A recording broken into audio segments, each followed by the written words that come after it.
Now is your chance to purchase 154 acres in Monona County, Iowa, selling on our Unreserved online auction August 15th, 2022. This property consists of 154 total assessed acres. There are 133.15 acres in the CRP program, which expires on September 30th, 2027.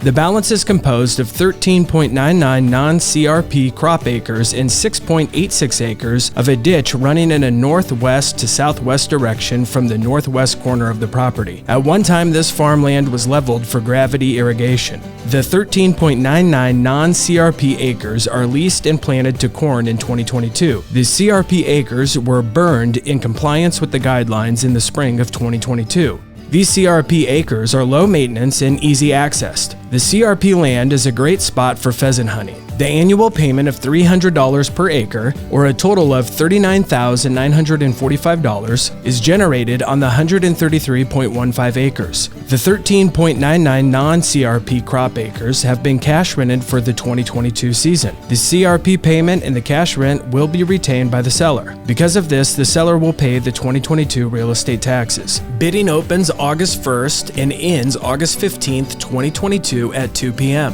To register and bid, visit BigIronRealty.com. Plan to attend the informational meeting and auction listed in the details below. For more information, contact listing agents Ron Stock